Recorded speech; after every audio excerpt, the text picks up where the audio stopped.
Have you ever had a moment in your life when you felt everything was coming together? Like you were really in the flow? You ever had that feeling? I think every single one of us has. The question is, can we have that feeling more often? Maybe can that be our kind of normal? And in that life where that's normal, it's a really wonderful, flourishing, thriving life. Because if we own our own power, sovereign power, given to us by the creation of a country, among many, many other things, but we're lucky to have the tool of the Declaration of Independence and the U.S. Constitution.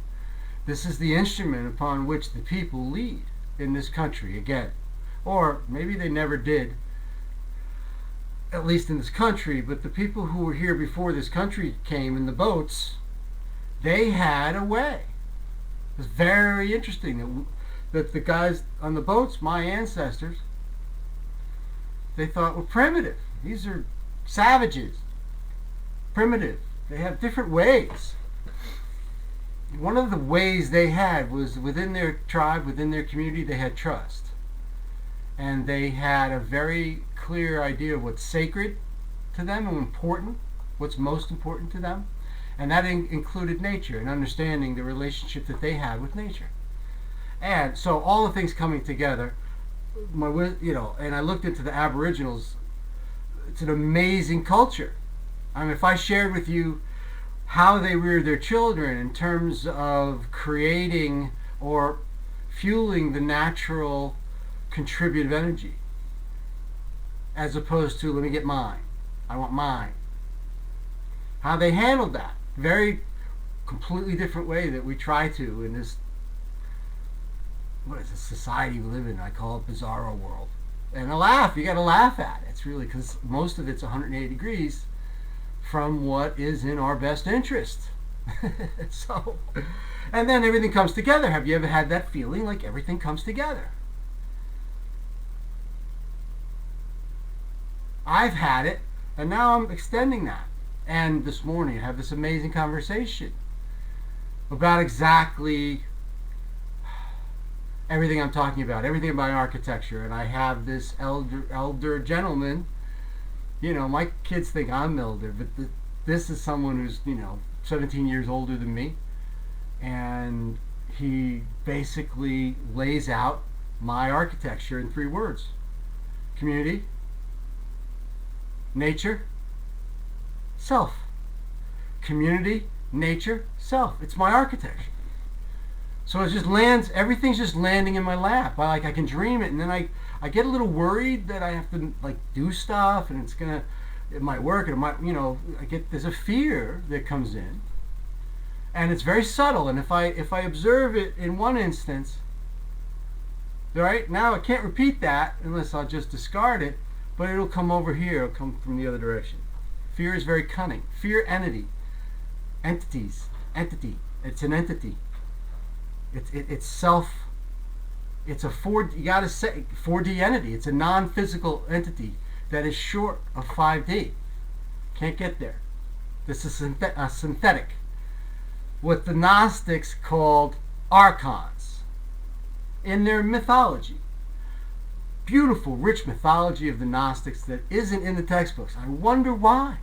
It's as beautiful, I think even more beautiful, than whatever Homer ever wrote.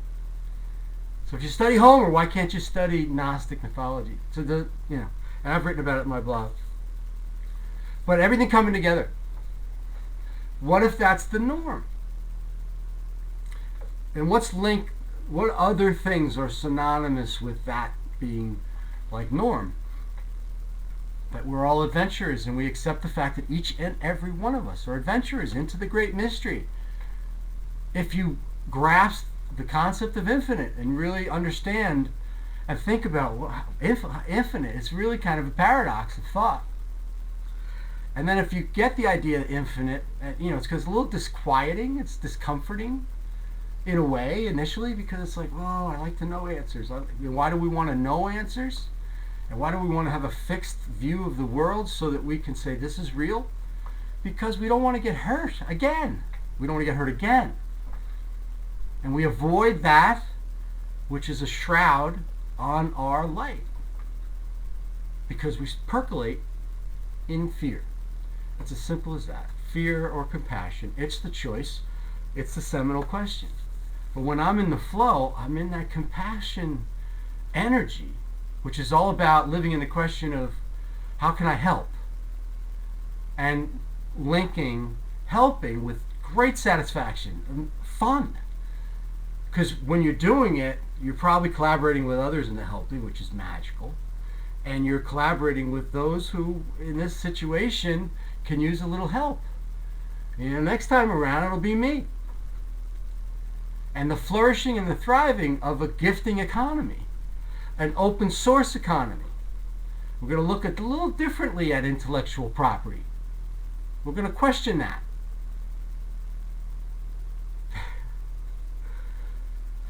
I'm going to say one more thing that resonates with this, with all the things coming together, is grandmother Red Feather. Changed my life. Changed my life. I was already going, but she pushed me over the top in terms of courage, in terms of really standing up. We are all Lakota now, or we need to become Lakota again, or now. And she spoke with the fire of a warrior, a masculine energy.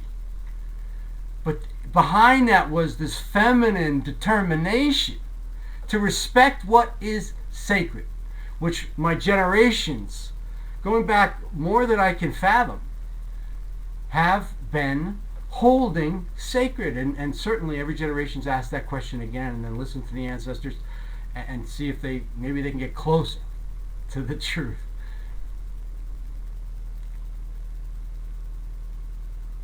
It's the journey.